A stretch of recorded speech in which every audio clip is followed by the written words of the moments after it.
একদিকে যখন টিকিট না পেয়ে বিক্ষুব্ধ এক বিদায়ী বিধায়ক অসিত মজুমদার, অন্যদিকে টিকিট না পেয়ে দলই ছাড়লেন বাদুড়িয়ার বিদায়ী তৃণমূল বিধায়ক। চিঠি লিখে দল ত্যাগ শাসক দলের বিধায়ক কাজী আব্দুর রহিমের। দলের রাজ্য সভাপতি সুব্রত বক্সিকে চিঠি দিয়েছেন তিনি। আমি মানুষের সঙ্গে ছিলাম, আছি এবং ভবিষ্যতেও থাকব। আমি সবসময় সত্য ও ন্যায়ের পথে চলেছি, চিঠিতে লিখেছেন বিদায়ী বিধায়ক। এবার বাদুড়িয়া কেন্দ্রে বুরহানুল মুকাদ্দিনকে প্রার্থী করেছে তৃণমূল কংগ্রেস। দলের প্রার্থী ঘোষণা হওয়ার পরই প্রকাশ্যে ক্ষোভ উগরে দেন আব্দুর রহিম। টিকিট না পেয়ে দল ছাড়লেন বাদুড়িয়ার বিদায়ী তৃণমূল বিধায়ক। চিঠি লিখে দল ত্যাগ করলেন শাসক দলের বিধায়ক কাজী আব্দুর রহিম।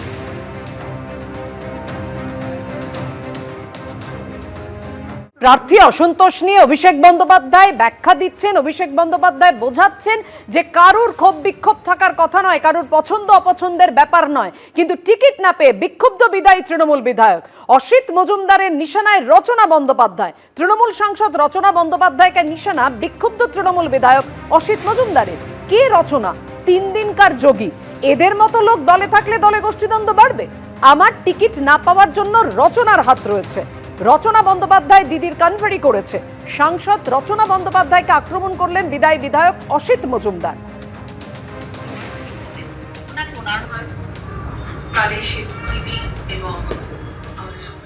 আমি তো চ্যালেঞ্জ করেছি, ওর দম থাকলে ও নির্দল হয়ে দাঁড়ান, এমপি থাক, আর আমিও দাঁড়াবো। যদি ওর 10 গুণ ভোট বেশি না পাই, আমি নেলা হয়ে সারা হুগলি জেলা ঘুরবো। দম থাকলে দাঁড়ান। ও কে? 3 দিনকার যোগী। ও সিঙ্গুর আন্দোলন দেখেছে, ও নন্দীগ্রাম দেখেছে, ও গড়বেতা দেখেছে, ও নানুর দেখেছে। ও থাকলে হারবে, ও না থাকলে দেবাংশু জিতবে। দেবাংশুকে ও ভরাডুবি করবে। ও কেন ভোট পাচ্ছে না বলুন তো? শহরাঞ্চলে, গ্রামে নেচে গিয়ে ভোট হয়, শহরাঞ্চলে ওকে ভোট দিচ্ছে না কেন? লোকে আমাকে 21,000 ভোটে জেতায়, ওকে 8,000 ভোটে হারায় কেন?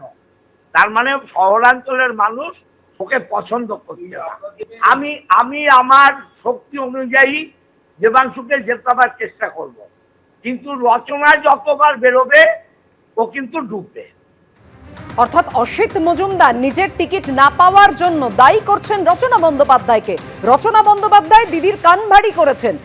রচনা বন্দ্যোপাধ্যায় কি বলছেন? এটা একটা হাস্যকর বিষয়, এর কোনো উত্তর আমার কাছে নেই। আমার এখন একটাই কাজ, তৃণমূল প্রার্থীদের জেতাতে হবে। পাল্টা দাবি তৃণমূল সাংসদ রচনা বন্দ্যোপাধ্যায়।